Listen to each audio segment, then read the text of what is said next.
De l'édit de Nantes. La dernière fois, nous avions vu comment Louis XIV, par l'édit de Fontainebleau, avait donc aboli l'édit de Nantes en 1685 et quelles étaient les principales conséquences de cette révocation. Premièrement, donc, aucun autre culte que le culte catholique n'était autorisé sur tout le territoire français. Donc, tous les temples protestants devaient être démolis. Les pasteurs dont les enfants, c'est-à-dire les pasteurs avaient 15 jours pour quitter la France s'ils ne souhaitaient pas se convertir au catholicisme. Ceux dont les enfants étaient majeurs devaient laisser leurs enfants derrière eux. Ce qui fait qu'un certain nombre, pour ne pas quitter les enfants, se sont convertis au catholicisme. Les autres, tous ceux qui n'étaient pas pasteurs, devaient impérativement se convertir au catholicisme. Il n'était pas question pour eux de quitter le territoire français. Ceux qui le faisaient à leur risque et péril, c'est-à-dire essentiellement, ils étaient passibles de galère. Les nouveaux convertis étaient étroitement surveillés, en sorte que le curé pointait attentivement s'ils étaient assidus aux messes, etc., etc. Et malgré cela, nous allons voir, n'est-ce pas, qu'environ 100 000 protestants ont réussi à s'échapper, chercher dans ce qu'on appelait le refuge, les pays du refuge, c'est-à-dire la Suisse, la Hollande, l'Angleterre, l'Allemagne, l'Amérique et l'Afrique du Sud essentiellement. Bon, nous aurons l'occasion de revoir comment, notamment, la grandeur de la Prusse sera le fait des Huguenots protestants. Et notamment, c'est pratiquement eux qui ont développé le Brandebourg et la ville de Berlin en particulier. Et d'ailleurs, c'est intéressant de voir que nombreux sont les généraux allemands jusqu'à la Deuxième Guerre mondiale qui portaient des noms français. C'était les descendants des Huguenots émigrés au moment de la révocation de l'édit de Nantes. Je veux dire que là aussi, dans ce domaine-là, Louis XIV avait réussi un coup de génie, préparant pour l'avenir des lendemains qui déchantaient pour la France. En Alsace, qui était donc objet de litige entre l'Allemagne et la France déjà à cette époque-là, qui était donc redevenue française, les protestants ont été autorisés. Donc c'est une seule exception que le roi a faite, comme le fera d'ailleurs la République française en 1914, quand l'Alsace redeviendra française, on lui laissera jusqu'à jour le statut concordataire. Mais la cathédrale de Strasbourg, qui était devenue une cathédrale protestante comme la cathédrale de Genève, n'est-ce pas, redevient cathédrale catholique jusqu'à ce jour.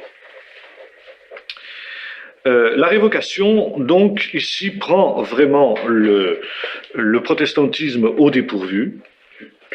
Pardon, je vous ai dit une erreur tout à l'heure. Les pasteurs devaient laisser derrière eux leurs enfants qui avaient plus de 7 ans, et non pas ceux qui étaient majeurs. Ils ont considéré qu'ils étaient majeurs à 7 ans, à l'âge de 7 ans. Vous voyez ça, ce que ça pouvait représenter. Donc il y a eu 1/5 des pasteurs qui ont abjuré, grosso modo, à cause notamment de cette clause-là, n'est-ce pas, qui faisait que... Alors, il ne restait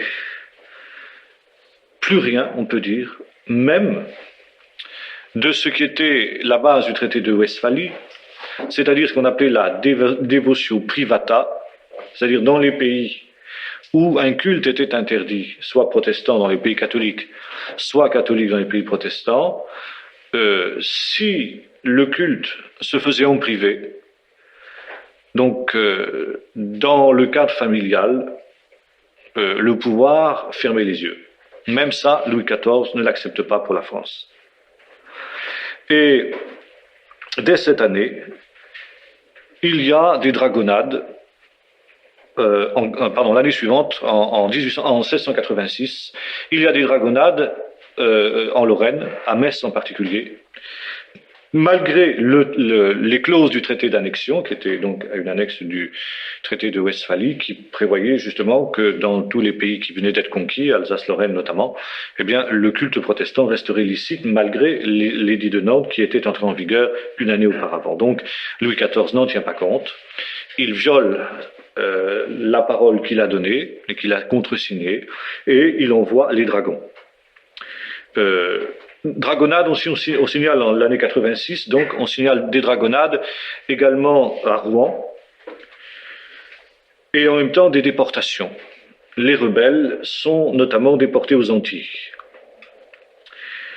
Et c'est ainsi qu'il y a, à l'année 86, des nouvelles conversions au catholicisme qui sont enregistrées. Mais c'est aussi l'année 86 qu'ont lieu ce qu'on va appeler les premières assemblées du désert, c'est-à-dire qu'il va y avoir une réaction, n'est-ce pas, du peuple protestant pris par surprise, mais qui va s'organiser pour maintenir clandestinement le culte. Bien évidemment, les assemblées du désert sont extrêmement risquées.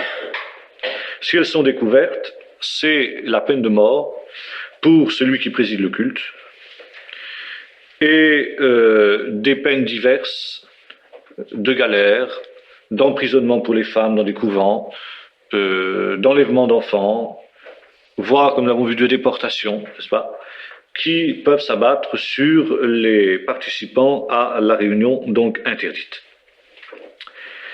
Il y a donc, dans ces années-là, un afflux forcément dans les prisons du royaume. Et c'est ainsi que des hôpitaux seront transformés en prisons parce qu'on n'a plus de place pour mettre les prisonniers. Par exemple, l'hôpital général de Paris va comprendre, outre ses malades, 7000 prisonniers. Les cas les plus dramatiques sont ceux des enfants et des jeunes. Des enfants, des très jeunes enfants, dès l'âge de 7 ans, nous l'avons vu, sont séparés de leurs parents. Un grand nombre d'entre eux meurent, soit des mauvais traitements, soit ensuite de problèmes affectifs, n'est-ce pas, les deux réalités certainement se conjuguant. D'autres, on signale des cas d'autres enfants qui deviennent fous. Hein. Donc, situation particulièrement tragique.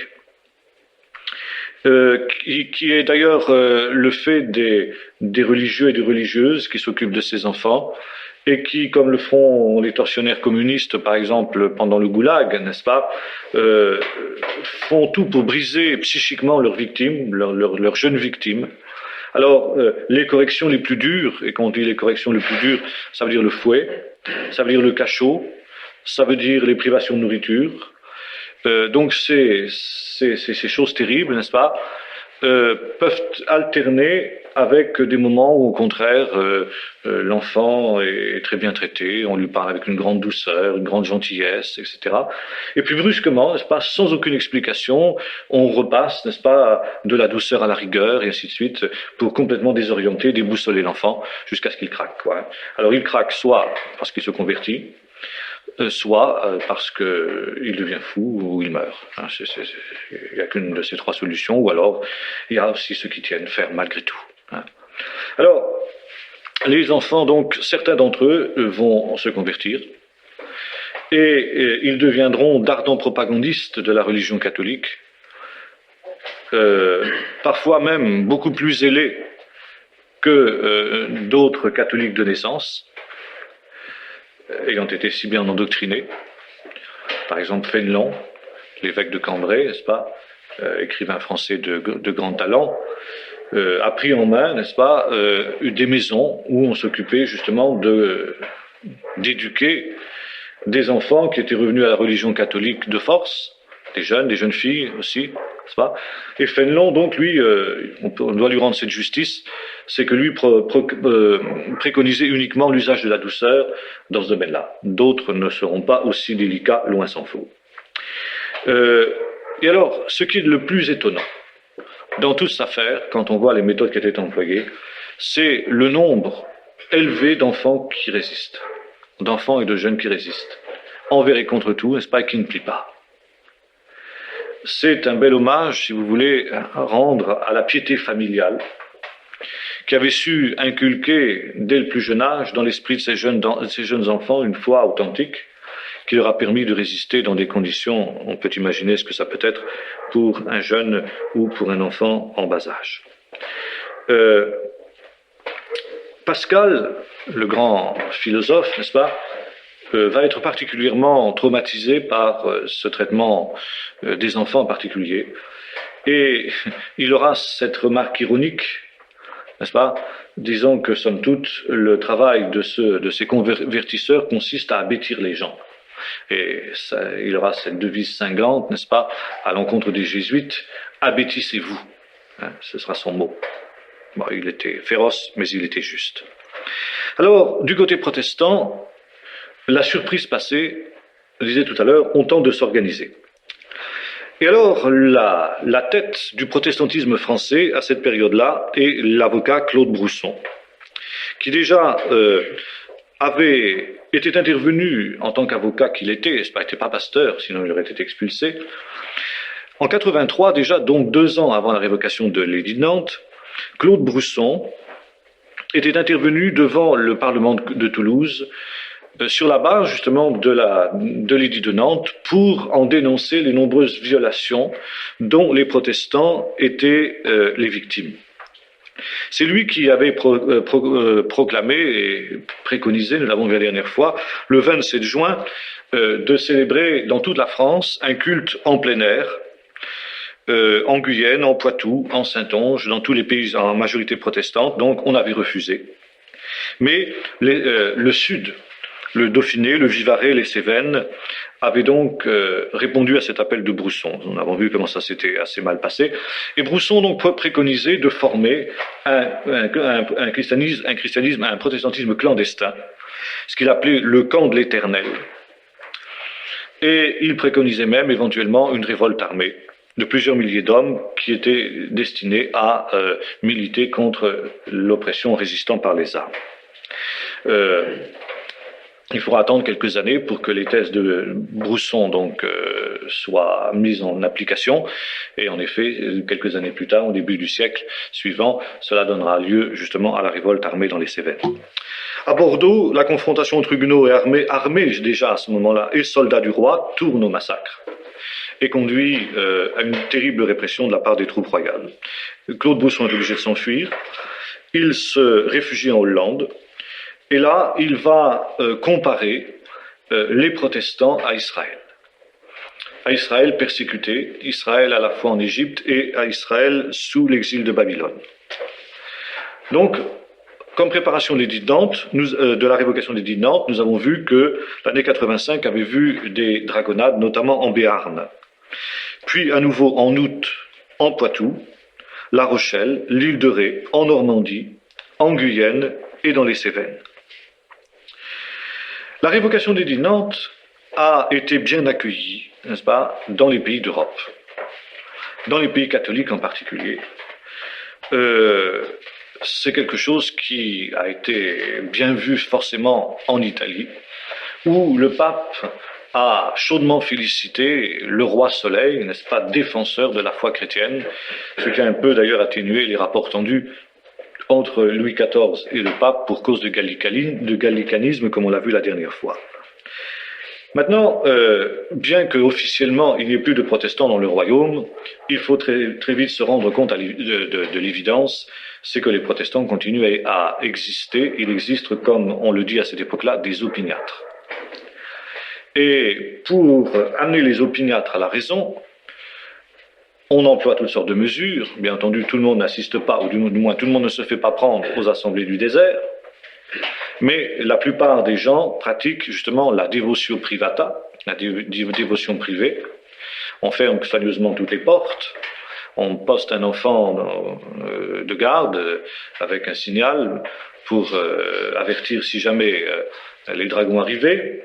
Et l'on sort de sa cachette la Bible, le père de famille l'ouvre et il fait le culte de famille, n'est-ce pas?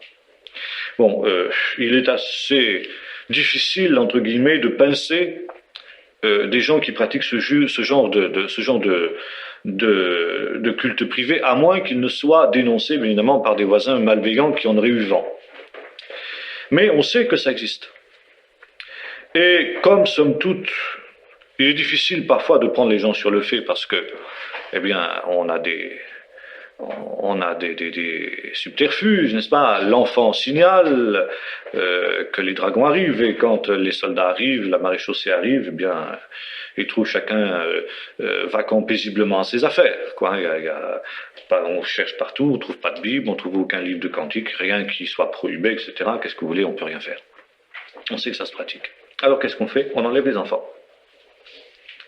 Ça, c'est la première mesure, les enlèvements d'enfants.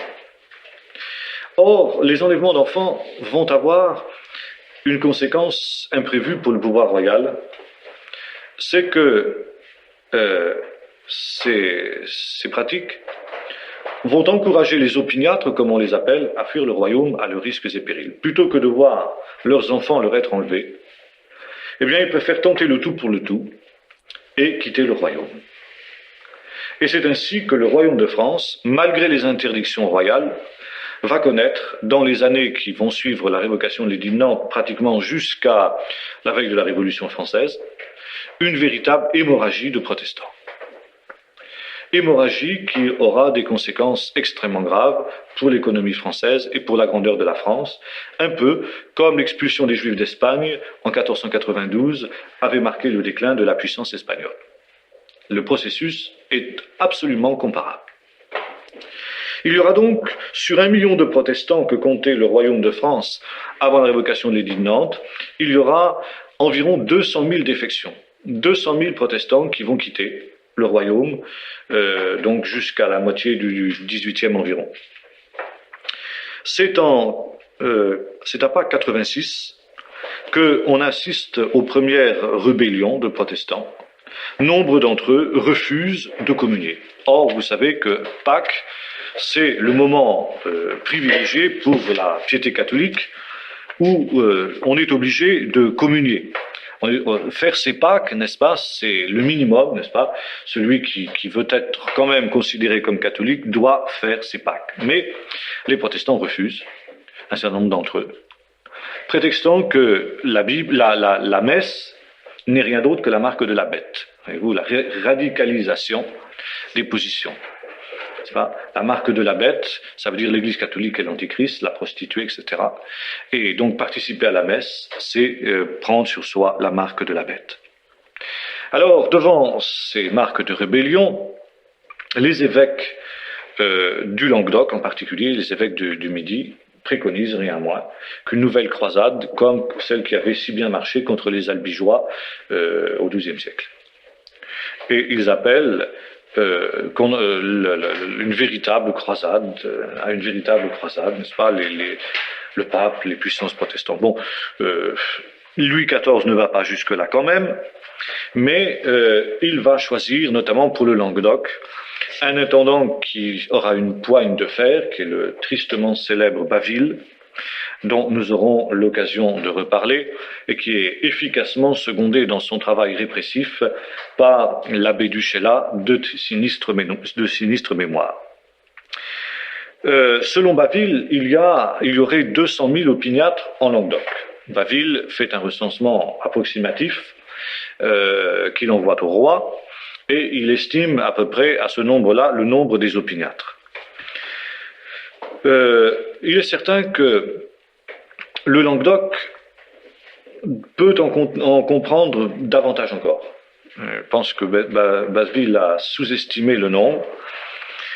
Et pendant toute cette période, une résistance souterraine dans cette région à forte densité protestante se manifeste, notamment par une véritable résistance passive. C'est ainsi que les fêtes populaires, qui sont un des éléments importants de la culture du Languedoc, eh bien disparaissent presque complètement parce que les protestants les boudent. C'est une manière pour eux de protester. Et le fait du déclin des fêtes populaires en Cévennes et Languedoc pendant toute cette période est un signe du grand nombre de protestants. Puisque si les protestants n'avaient constitué qu'une minorité, les catholiques auraient pu continuer à faire fonctionner la machine sans eux. Mais non, la machine se grippe. N'est-ce pas ? Autre élément aussi à prendre en compte dans cette période-là, le nombre des prénoms bibliques qui sont donnés aux enfants. Ça ne trompe pas. C'est une manière aussi de résistance passive. C'est une manière de dire, eh bien voilà, nous restons fidèles à l'héritage en quelque sorte. Et puis, les Bibles clandestines qui circulent sous le manteau, que l'on cache soigneusement et que l'on étudie en secret. Et un des livres les plus lus pendant cette période, les plus étudiés en Languedoc, va être particulièrement le livre de l'Apocalypse, pour des raisons évidentes. Les prophètes également, parce qu'on se considère effectivement dans une situation où l'on est persécuté par l'Antéchrist. Et du point de vue des protestants de cette période-là, ça n'est pas bibliquement entièrement faux, dans la mesure où, comme le dit l'apôtre Jean, il vient un antéchrist, mais il y a déjà plusieurs antéchrists qui étaient du milieu de nous sans être des nôtres. Et c'est certain que l'Église catholique à cette période-là se conduisait manifestement d'une manière antichristique. Et les protestants avaient quelques raisons, n'est-ce pas, de voir effectivement dans cette puissance catholique qui les persécutait une forme de l'antichrist, à laquelle il fallait résister. Et c'est dès la première année qui suit la révocation d'édit de Nantes, c'est-à-dire en 1686, que dans les Cévennes se lèvent les premiers prédicants. Qu'est-ce que c'est que les prédicants? Des laïcs, comme on disait à cette époque-là, c'est-à-dire des gens qui n'avaient pas de formation théologique et qui vont occuper le rôle de leader, si vous voulez, spirituel du peuple privé de ses pasteurs, puisque les pasteurs donc ont fui, ont été chassés. Et précisément, Louis XIV pensait, n'est-ce pas, en bon catholique qu'il était, que si l'on privait le protestantisme de son clergé, eh bien automatiquement, décapité, il allait mourir. Et il n'avait pas prévu, parce qu'il ignorait, n'est-ce pas, la notion protestante du ministère, que du sein du peuple, Dieu pouvait susciter, n'est-ce pas, des leaders au peuple. Et c'est ce qui va se passer. Des hommes, des femmes aussi d'ailleurs, ce qui est beaucoup plus discutable, sans instruction, vont se lever et vont haranguer le peuple, vont rassembler le peuple, l'haranguer. Bien entendu, on n'ose pas, comment dirais-je, donner la Sainte Seine, pour l'heure, ça viendra plus tard. On n'ose pas non plus pratiquer de baptême, mais comme le culte protestant est essentiellement un culte centré autour de la parole, eh bien, c'est ce qui se produit. Alors, une assemblée du désert, comme on l'appelle, c'est une assemblée, n'est-ce pas, qui se rend d'abord dans un lieu désert. Nous aurons l'occasion d'en voir plusieurs exemples. Les grandes assemblées du désert du Poitou, par exemple, de la fin du siècle. C'est quelque chose qui circule de bouche à oreille, tel jour, à telle heure, n'est-ce pas, à tel endroit, il y aura une assemblée secrète. Et l'on s'y rend, bien entendu, de nuit. C'est toujours de nuit que ça se tient. Avec des lentes tempêtes, de sorte que l'on ne puisse pas se reconnaître. Et puis, quand tout le monde est assemblé, eh bien, différents prédicants interviennent. Un intervient pour mener la réunion, ça veut dire conduire les chants. Un autre intervient pour faire les lectures bibliques, essentiellement tirées des psaumes, l'évangile, beaucoup les psaumes. D'ailleurs, certains Nouveaux Testaments sont accompagnés des psaumes.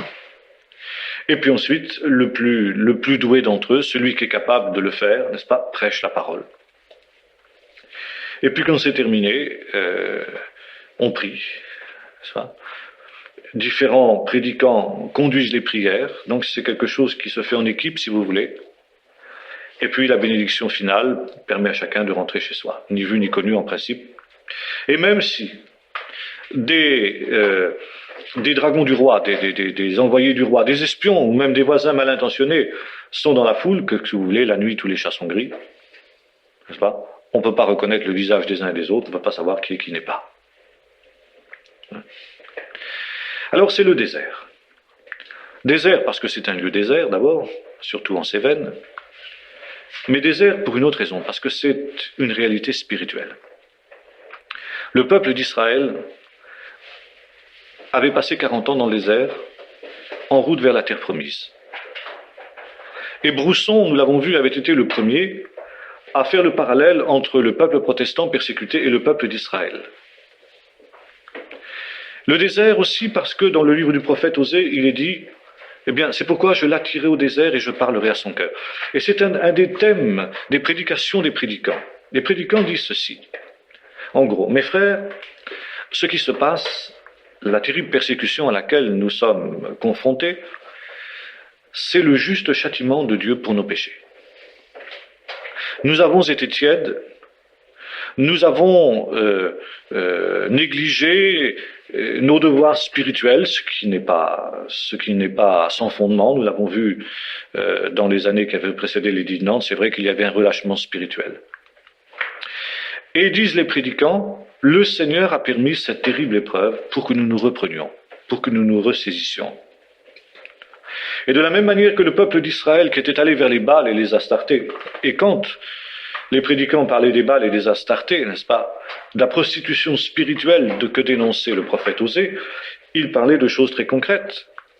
Il y avait pratiquement ici des gens qui avaient plié les genoux devant les Baals, ça veut dire qu'ils étaient allés se prosterner devant les idoles, ceux qui avaient subi les dragonnades, ceux qui avaient eu leurs enfants enlevés ou menacent d'avoir leurs enfants enlevés, qui étaient allés faire allégeance à l'Église catholique.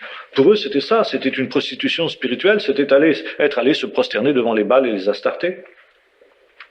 Alors de la même manière que le peuple d'Israël s'était prostitué après les dieux étrangers, eh bien nous aussi nous nous sommes prostitués. Alors Dieu avait dit, par le prophète Osée, je l'attirerai au désert. C'est-à-dire le désert, temps d'épreuve, sera un temps d'épuration pour une nouvelle période de fiançailles. Alors disaient les prédicateurs, les prédicants, il faut que nous nous repentions de nos péchés. Et quand nous sommes repentis de nos péchés, eh bien, Dieu enlèvera l'épreuve. C'était une attitude assez remarquable, assez admirable, assez belle. Il n'y avait pas de révolte, mais simplement une soumission à la volonté de Dieu. Alors, c'est pourquoi on appelait ces assemblées les assemblées du désert.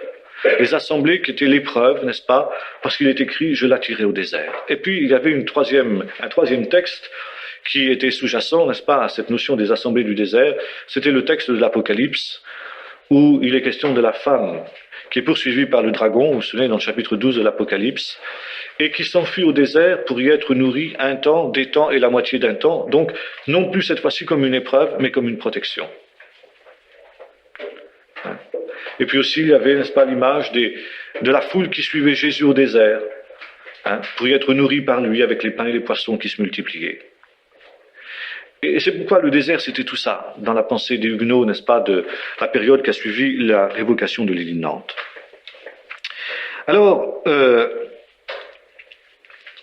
il y a aussi de nombreux réfugiés qui viennent en Languedoc à cette période-là. Très vite, les prédicants se rendent compte qu'ils sont les plus vulnérables, bien entendu.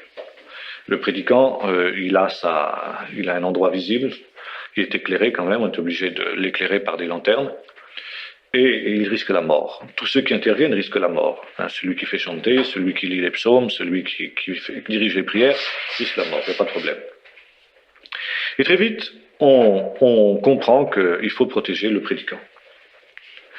Et autour de la chaire portative, que l'on monte en hâte, et que chaque ancien a un morceau, n'est-ce pas, c'est des chairs qui s'assemblent, eh bien, on poste une garde d'hommes armés, qui au besoin, n'est-ce pas, vont défendre le prédicant.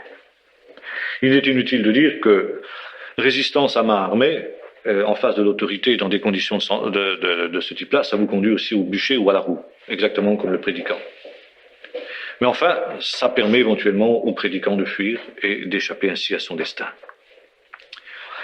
Maintenant, il y a un autre thème de la prédication du désert qui revient constamment, c'est ce thème de la captivité babylonienne de l'Église. De la même manière que le peuple d'Israël avait été captif 70 ans à Babylone, et certains vont dire que dans 70 ans, n'est-ce pas, la liberté de culte sera rétablie, ce qui ne sera pas le cas. Mais les prédicants disent sortez de Babylone. Sortez de Babylone, ça veut dire Babylone, c'est la grande prostituée. Babylone, c'est donc l'Église catholique. Eh bien, vous êtes rentrés de force dans l'Église catholique. Eh bien, sortez de Babylone. Sortez de cet exil spirituel pour revenir à Jérusalem. Et c'est ainsi qu'ils s'élèvent contre les abjurations. Jusqu'en 1689, c'est Claude Brousson, l'avocat de Toulouse, n'est-ce pas, qui est l'âne de la révolte.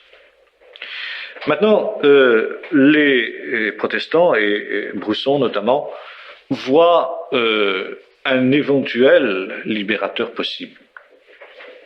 Brousson, notamment, qui est en Hollande, voit dans Guillaume d'Orange, prince d'Orange, n'est-ce pas, prince protestant, un éventuel Judas Maccabée qui viendrait délivrer les protestants. Et le thème, n'est-ce pas, de la révolte des Maccabées va devenir aussi un des éléments déterminants, n'est-ce pas, de la résistance huguenote pendant toute cette période. Et c'est elle notamment qui conduira à l'insurrection armée. Car les Huguenots, les Juifs de l'époque de Judas Maccabée avaient pris les armes. Et Dieu les avait bénis, Dieu les avait délivrés. Et on estime, n'est-ce pas, que le prince d'Orange, d'ailleurs Brousson l'appelle Judas Guillaume d'Orange, par assimilation avec Judas Maccabée, eh bien qu'il pourra prendre éventuellement la tête de cette révolte qu'on prépare en secret.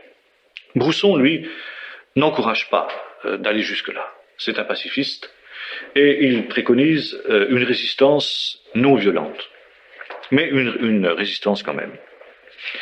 Et ce premier acte de résistance que Brousson envisage, c'est la publication d'un jour de deuil et de repentance pour la communauté protestante de France, dans l'esprit de ce que j'ai dit il y a un instant, savoir ce qui nous arrive est juste, c'est le juste jugement de Dieu pour nos péchés et pour nos apostasies.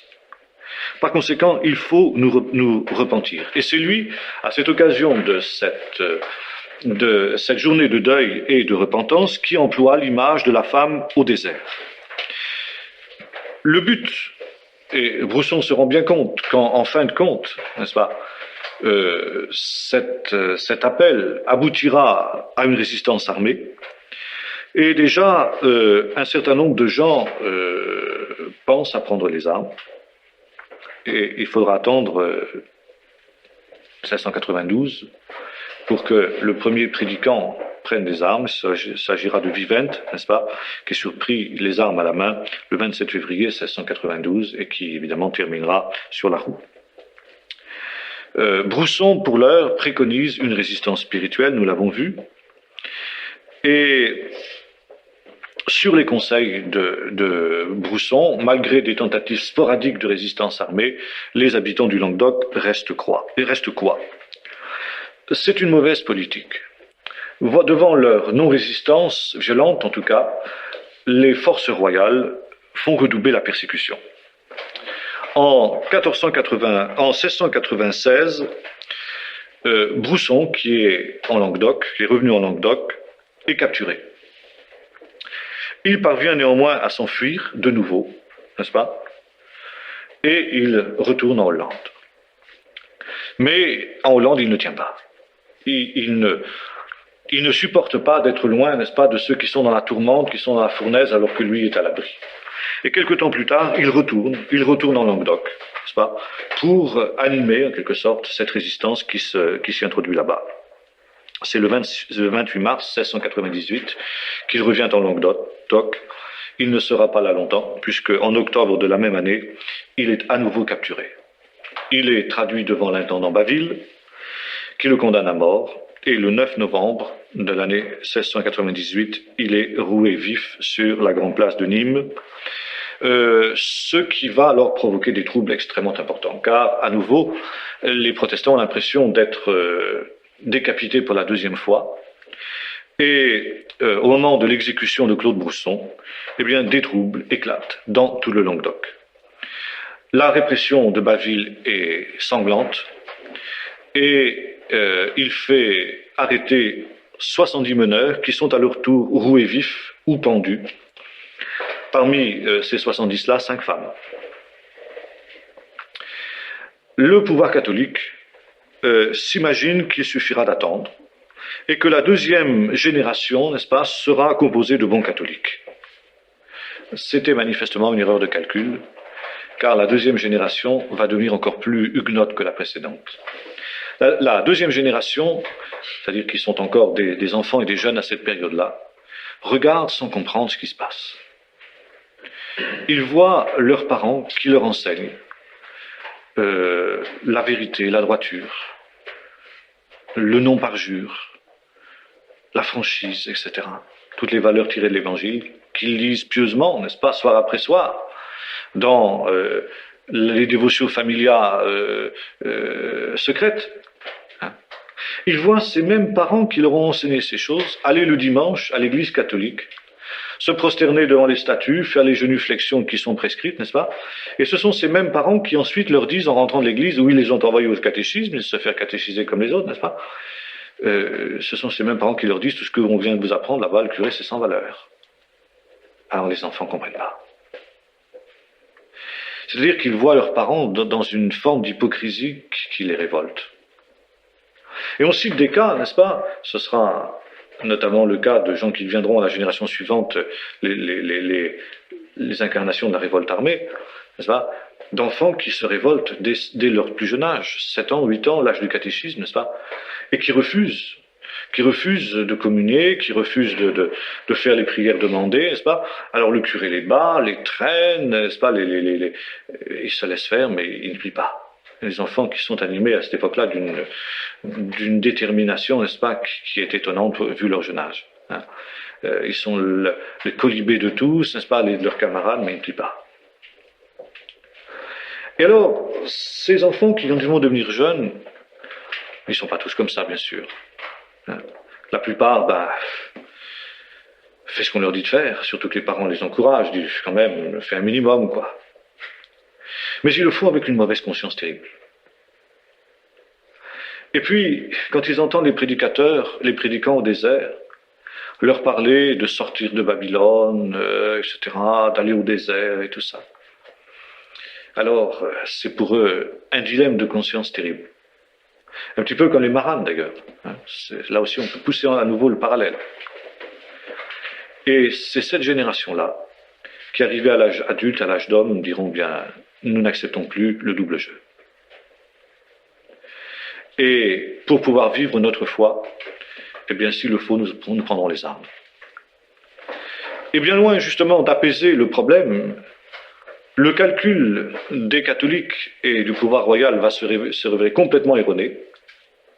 La deuxième génération va être celle, justement, qui va provoquer la révolte armée, qui va ainsi, donc, ensanglanter le royaume pendant si longtemps. En mai 1699, les prédicants les plus suspects s'enfuient. À la suite de l'exécution de Claude Bousson. Et en quelque sorte, c'est une nouvelle étape qui s'achève. Parce que les prédicants étaient donc des hommes du peuple, mais qui petit à petit avaient acquis une certaine culture biblique. Hein. Ils s'enfuient, donc c'est à nouveau le drame pour la communauté protestante. Mais alors, le Seigneur a encore des réserves. Va commencer une troisième étape, celle des inspirés, les prophètes. Et ça va être toute l'épopée du prophétisme sévenol, dont nous aurons l'occasion de parler plus tard, parce que nous allons revenir maintenant, si vous voulez, à cette période-là dans les autres, dans les autres coins de la France. Et tout d'abord, si vous le voulez, sur l'évolution du catholicisme à cette période. Le catholicisme, qui est tout-puissant, n'est pas monolithique, loin s'en faut. Et notamment, il y a deux mouvements qui seraient prêts à rejoindre quelque peu le protestantisme. Le premier, c'est le quiétisme. Le quiétisme est un mouvement mystique, comme le catholicisme en secret de temps en temps. Et le quiétisme a pour promoteur, si j'ose dire, une femme, Madame Guyon, n'est-ce pas, qui prône le repos en Dieu. L'âme doit se reposer en Dieu, comme un enfant sevré auprès de sa mère, n'est-ce pas? Il n'est même pas question de prier, il n'est même pas question de faire des exercices spirituels, tels par exemple ceux d'Ignace de Loyola ou des jésuites, mais d'être simplement dans la présence de Dieu, dans le calme et dans le repos, n'est-ce pas, sans rien dire, sans rien faire. Fénelon, l'évêque de Cambrai, la rejoindra comme leader du mouvement quiétiste français.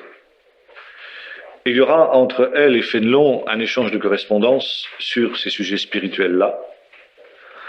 Mais le quiétisme français, le quiétisme n'est pas sans rappeler certaines tendances qui se manifestent outre-Manche, notamment chez les puritains anglais, n'est-ce pas, où on retrouve aussi cette idée, n'est-ce pas, d'un abandon à Dieu, dans le repos, n'est-ce pas, sans parole, sans rien, simplement la communion de Dieu. Bon, tout n'est pas faux, n'est-ce pas, dans cette approche. C'est vrai qu'il y a des moments pour cela. Mais, si vous voulez, ce qui se passe dans ce domaine, c'est ce qui se passe très souvent dans des mouvements mystiques du même ordre, c'est qu'on systématise les choses. Ça devient un système, ça devient une technique de communion avec le Seigneur. Et puis, comme c'est quand même une femme qui est le leader de cette affaire-là, il y a très vite, n'est-ce pas, une piété sentimentaliste féminine, n'est-ce pas, qui se manifeste. On voit d'ailleurs en cela aussi combien grande est la sagesse de Dieu quand le Seigneur dit de ne pas laisser les femmes enseigner, n'est-ce pas? Parce que dans l'enseignement de la femme, il y a presque toujours cet élément, n'est-ce pas, de mièvrerie, de comment dirais-je, sentimentalisme à l'eau de rose, n'est-ce pas, qui se manifeste. On aura aussi le même phénomène un peu en Allemagne, n'est-ce pas, le quiétisme allemand avec ce qu'on appellera là-bas le piétisme alors, n'est-ce pas. On trouvera ça au siècle suivant, par exemple, avec Zinzendorf, n'est-ce pas, qui est influencé par l'Inguillon, en fin de compte. Et alors, n'est-ce pas, à la fin de sa vie, Zinzendorf, qui était un très grand homme de Dieu, mais qui était âgé, qui se laissait... Bon, il avait, par exemple, le culte des petits pieds de Jésus, des choses comme ça, oui. Bon, ça devient un peu grotesque. C'est la piété à la patte de guimauve qui va marquer cette période-là, quoi. Hein. Alors ça, c'est un premier point. Deuxième élément, n'est-ce pas, qui va influencer, qui va rejoindre un peu le protestantisme, c'est le jansénisme, sur lequel nous aurons l'occasion de revenir et que nous avons déjà un peu évoqué, qui est une redécouverte, en fin de compte, du salut par la foi, mais avec un accent très fort, n'est-ce pas, sur la prédestination. Dieu choisit pour le salut qui il veut, et il choisit pour la perdition également qui il veut. Alors, ces deux mouvements n'entreront pas en contact directement avec le protestantisme honni et banni, car alors ils auraient eux-mêmes été persécutés beaucoup plus qu'ils ne l'ont été, bien qu'ils l'aient déjà été, surtout le jansénisme, on aura l'occasion de le voir, n'est-ce pas? Mais il y a certainement là une influence du protestantisme qui s'est exercée sur ces deux mouvements, même s'ils ne voulaient pas l'admettre, le reconnaître. Est-ce que le fait que Fénelon était, comme nous l'avons vu, directeur du palais royal, où donc étaient emprisonnées notamment des jeunes filles d'origine protestante avec lesquelles il discutait beaucoup, est-ce qu'il n'a pas finalement été lui aussi influencé à son insu, sans se rendre compte, par ces jeunes filles dont il admirait d'ailleurs de son propre aveu parfois la grande piété. Pour l'heure, les choses ne sont pas à l'apaisement, car Louis XIV non seulement fait régner la terreur dans son royaume, mais aussi dans les pays où il porte la guerre. Et l'on sait que Louis XIV est un grand guerrier, et c'est ainsi qu'il est amené en 1684, un an avant la révocation des l'édit de Nantes, à s'emparer du Piémont. Et là, le Piémont, nous savons, c'est le refuge des Vaudois. Vaudois, qui est un mouvement, nous l'avons vu, qui date du XIIe siècle, qui a survécu contre vents et marées, et qui, petit à petit, rejoint grosso modo la Réforme. Il y a eu une correspondance très étroite des leaders vaudois du Piémont avec Calvin, et Calvin les a convaincus peu ou prou, en fin de compte, des thèses de la Réforme. Si bien qu'on peut dire que les Vaudois finissent par rejoindre le mouvement de la Réforme, le grand mouvement de la Réforme du XVIe. Alors évidemment, quand il arrive dans le Piémont, eh bien, l'année suivante, 1685, Louis XIV organise un massacre des Vaudois, un de plus. Enfin, comme si ces pauvres Vaudois n'en avaient pas suffisamment souffert. Et pour faire bonne mesure, au cas où quelques-uns auraient échappé, il utilise la bonne vieille méthode de la dragonnade, qui avait si bien marché en Poitou et qui avait conduit à la révocation de l'édit de Nantes. Si bien que les Vaudois, après les massacres violents, sont dragonnés. C'est cette même année que le roi Louis XIV tombe malade. Certains protestants ne sont pas loin d'y voir un juste châtiment de Dieu, mais la plupart des protestants prient pour le rétablissement du roi. Ça paraît étonnant, n'est-ce pas, de voir les protestants, n'est-ce pas, dans une telle dévotion à leur roi, alors que le roi est celui qui les persécute. Mais il y a en cela deux raisons. La première, c'est que les protestants prennent à la lettre la parole de Dieu, n'est-ce pas, soumettez-vous aux autorités, il n'y a pas d'autorité qui ne vienne de Dieu. Priez pour ceux qui vous persécutent, alors ils le font de tout leur cœur. Ils prient de tout leur cœur dans les assemblées du désert, n'est-ce pas? C'est ce qui frappe d'ailleurs les espions du roi qui y sont, n'est-ce pas? C'est compris pour le rétablissement du roi.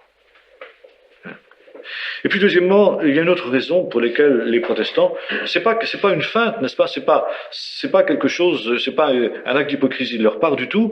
C'est même pas, si vous voulez, une soumission à la parole de Dieu contre mauvaise fortune, bon cœur, comme la parole de Dieu dit de prier pour les autorités. Ben je prie, Seigneur. Bon,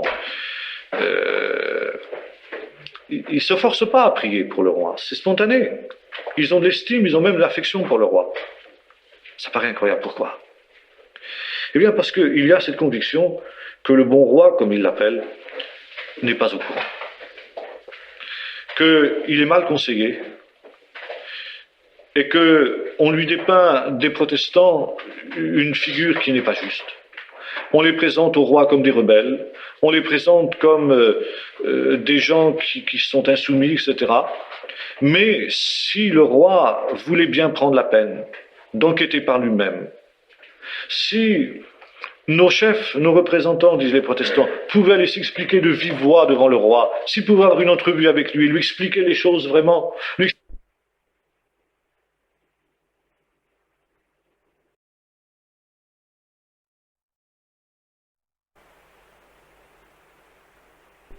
ne demandent qu'une seule chose, c'est de pouvoir vivre leur foi, mais que pour tout le reste, ils sont prêts à une soumission absolue au roi.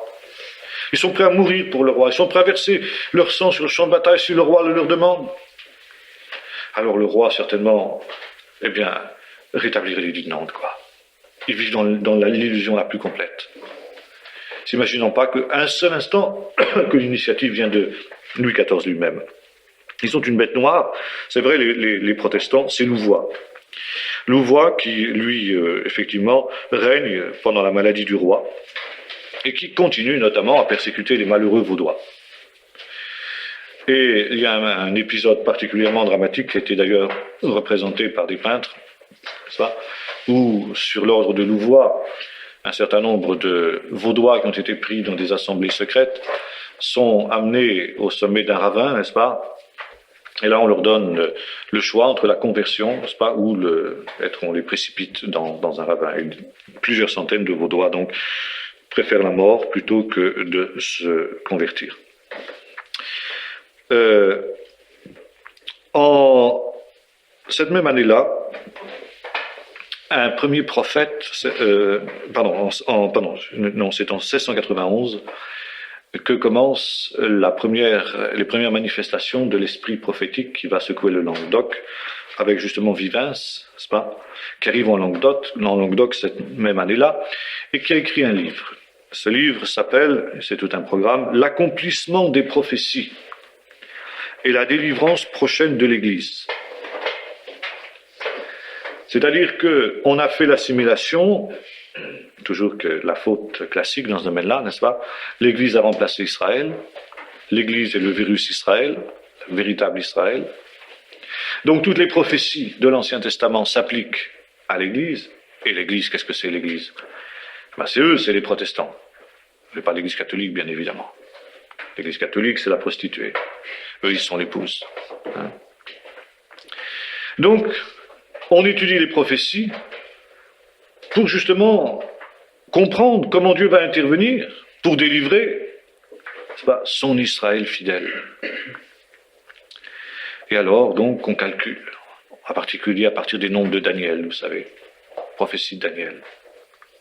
Et dans ce livre, il est expliqué à partir des nombres de Daniel, n'est-ce pas, que nous arrivons à la fin, n'est-ce pas, des mystérieux, c'est 70 semaines d'année, les chiffres, les 1335 jours du chapitre 12, n'est-ce pas, qui sont à prendre comme autant d'années, et qu'on arrive à la fin du règne de l'Antichrist. Que par conséquent, la délivrance de l'Église fidèle est proche. Et Vivens n'est pas à l'audace, n'est-ce pas, de donner alors des détails sur la manière dont ça va avoir lieu. Notamment, il y voit un signe de la vérité de ses prophéties en ce que le 11 août 1689, c'est-à-dire 2 ans avant que son livre ne soit publié, Guillaume d'Orange, prince de Nassau, a été statuaire de Hollande, n'est-ce pas, a été sacré roi d'Angleterre. Il est passé en Angleterre et il devient maintenant le roi d'Angleterre. Il joint à la couronne de Hollande la couronne d'Angleterre. C'est un coup dur pour Louis XIV. En effet, tant qu'il n'était que statuaire de la Hollande,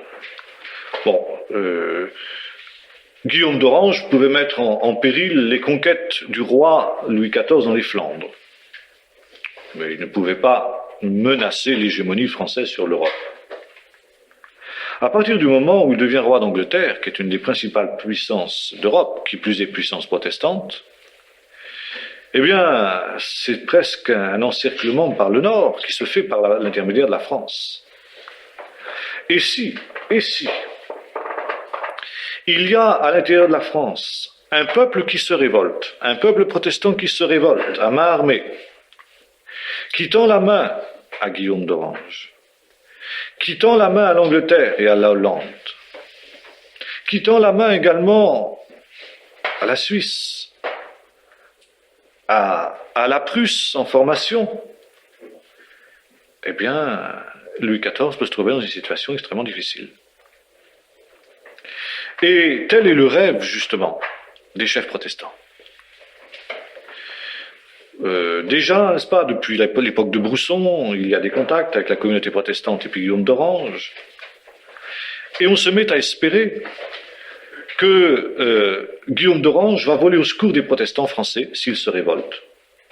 D'ailleurs, ce sera toujours ce qui sera sous-jacent pendant la révolte des Cévennes, qu'il va y avoir un débarquement anglais en France, et qu'ainsi on va mettre fin au pouvoir de l'Antichrist, c'est-à-dire la papauté et ses sbires en la personne de Louis XIV en particulier. Là, on n'a plus du tout de respect pour Louis XIV, n'est-ce pas? C'est le petit peuple, mais là, les leaders huguenots sont lucides. Et ils ont une stratégie. Ils ont une stratégie qui n'est pas idiote. Et le soulèvement n'est pas un soulèvement qui va être, comment dirais-je, un soulèvement du désespoir, mais qui a pris en compte aussi, n'est-ce pas, les réalités stratégiques de l'heure, le rapport des forces, mais qui va évidemment ne pas tenir compte d'un élément, c'est que Guillaume d'Orange a fait certes des belles promesses aux Huguenots qui ne tiendra pas. Qui ne tiendra pas parce que finalement, la raison d'État est la plus forte. Pour intervenir en France, Guillaume d'Orange ne l'aurait fait finalement que pour des raisons religieuses. Et c'était insuffisant. Et de la même manière qu'ils ont été abandonnés par les Anglais à La Rochelle, les protestants, les Huguenots seront abandonnés dans les Cévennes par les Anglais de la même manière. On se contentera de quelques bonnes paroles, on les accueillera. Ceux qui viennent à s'enfuir, on les accueillera, ça, il n'y a pas de problème. Mais quant à intervenir militairement, alors ça c'est autre chose. N'est-ce pas? Et là, on va laisser écraser la révolte sans intervenir en rien. Donc, Vivens calcule ceci. Le 11 août 89, date de couronnement de Guillaume d'Orange, marque la moitié de la 7e semaine de Daniel. Voyez-vous, le danger d'une interprétation des prophéties. Ça, c'est typique. Donc, en calculant 3 ans et demi, d'ailleurs, pourquoi? Parce que ça correspond aussi, quand commence la 7e semaine de Daniel? La 7e semaine de Daniel commence le jour de la révocation du dit de Nantes, 85. Là, on a déjà passé 3 ans et demi, on est à 3 ans et demi de la révocation du dit de Nantes, donc on commence la 2e semaine. On calcule 3 ans et demi à partir du 11 août 85, et on peut dire, dans 3 ans et demi, l'Antichrist sera éliminé, la persécution prendra fin, et puis Israël sera rétabli. Ça veut dire qu'il n'y aura plus en Europe qu'un seul État, qui sera la République d'Israël, dit Vivens. Voyez-vous, la vision prophétique est la sienne. C'est tellement discutable que ça ne s'est pas accompli comme ça. Ça montre là le danger d'interprétation des prophéties à la lueur des événements de son temps. Il y a des coïncidences, c'est vrai, 3 ans après, 3 ans et demi après, Guillaume d'Orange a été couronné roi d'Angleterre, mais ça ne voulait rien dire prophétiquement. En mars 88, devant l'opiniâtreté, n'est-ce pas, de ces gens, Louis XIV est complètement désemparé. Et alors, il décide, se disant que finalement, il y a encore des protestants dans son pays, ce qui l'étonne d'ailleurs. Et c'est vrai que, d'une certaine manière, Louis XIV a été mal informé. Le petit peuple protestant n'a pas tort, entièrement, du moins. C'est vrai que quand il a révoqué l'édit de Nantes, devant le nombre impressionnant d'abjurations qui lui étaient remises par Louvois à la suite des dragonnades, il s'est dit, mais il n'y a plus de protestants en France, une petite poignée. Et puis il s'est rendu compte que j'en étais rien. Et voilà notre bon roi Louis, très ennuyé. Parce que il n'arrive pas à comment dirais-je, à subjuguer ces opiniâtres-là. Alors, que faire de ces gens-là? Une répression, ça ne marche pas. C'est vrai qu'il est en difficulté dans ses guerres, et que si ces gens-là se révoltent, un ennemi à l'intérieur, c'est presque encore pire qu'un ennemi à l'extérieur. Lui aussi, Louis XIV a fait le calcul qu'ont fait les chefs protestants. Si maintenant que Guillaume d'Orange arrive au pouvoir en Angleterre, si jamais il débarque sur le sol français, si jamais il vient en aide aux protestants, ça peut être très gênant pour la France. Alors, prévoyons ce qui va se passer, Louis XIV dit, bon, autant qu'il s'en aille. Et en 88, il autorise, n'est-ce pas, l'émigration des protestants qui veulent rester protestants. Ce qu'il avait refusé de faire quelques années plus tôt, en 85. En mars 88, il ouvre les frontières. C'est la ruée. C'est par paquet entier que les protestants filent. Et ils partent essentiellement à cette époque-là en Amérique du Nord. Et voyez-vous, pour eux, toujours l'imagerie biblique, n'est-ce pas? L'Atlantique, c'est la mer Rouge. Et alors, ils traversent la mer Rouge pour trouver la terre promise. D'où cette idée qu'on trouve, n'est-ce pas, de l'Amérique comme terre promise. Vous retrouvez ça, par exemple, au XIXe siècle avec Joseph Smith et les Mormons. Vous retrouvez ça constamment, et même jusque aujourd'hui, dans l'inconscient collectif américain. Les Américains ont un complexe de supériorité incroyable. Ils ont l'impression d'être le peuple choisi. Même les chrétiens américains, n'est-ce pas, si quelque chose ne vient pas d'Amérique, c'est pas bon, parce qu'ils sont le peuple choisi.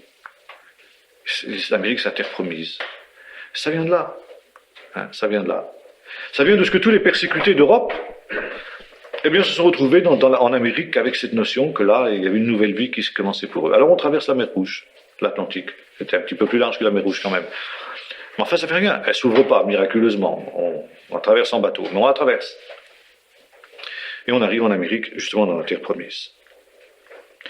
Alors quand le roi voit ça, il comprend que là, il va vider son royaume. Alors il stoppe, il bloque. Il bloque en deux temps. Premièrement, les hommes ont le droit de partir, mais pas les femmes. Alors vous voyez, un homme partir sans sa femme et ses enfants, quoi. Ou sans sa femme et ses filles, plus exactement, puisque les garçons ont le droit de partir. Bon, c'est déjà donc éliminer la majorité des candidats au départ. Et malgré ça, n'est-ce pas, les protestants fuient quand même, en emmenant femmes et enfants clandestinement dans les bagages, bien sûr. Et puis, il y a quelque chose qui inquiète le roi aussi, c'est que beaucoup de ces protestants-là, ils s'en vont en Hollande, non seulement en Amérique, mais en Hollande, et en Hollande, qu'est-ce qu'ils font? Ils s'engagent dans les armées de Guillaume d'Orange. Et ils vont combattre, n'est-ce pas, contre les troupes de Louis XIV. Alors Louis XIV veut bien se débarrasser de ces protestants, mais pas pour les trouver en face de lui dans ces guerres.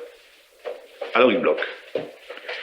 Il bloque à la fin de l'année, n'est-ce pas, pour empêcher justement cette hémorragie qui se manifeste dans son royaume. Alors, pour les protestants, c'est le désespoir. Il ne reste plus alors, finalement, que deux choses. Soit l'organisation d'une église clandestine structurée, comprenant d'ailleurs non seulement des cultes clandestins, le maintien de la foi et des actes, mais comprenant aussi justement des filières d'évasion clandestine pour ceux qui veulent partir pour le refuge, mais aussi les possibilités d'une révolte armée. Et alors il va y avoir deux grands centres qui vont prendre deux directions diamétralement opposées. Le nord, la France, Poitou, Normandie, etc. Poitou essentiellement, c'est-à-dire l'ouest en gros, quoi. L'ouest. Poitou, ça veut dire aussi la Bretagne, à cette période-là, sur le plan, si vous voulez, protestantisme, parce que le protestantisme breton est très lié au protestantisme poitevin. Poitevin, ça comprend aussi la Vendée. Hein, et qui est en contact avec la Normandie, puisqu'on est juste voisins, quoi. Hein. Et puis, alors qu'ils vont prendre l'option résistance non violente,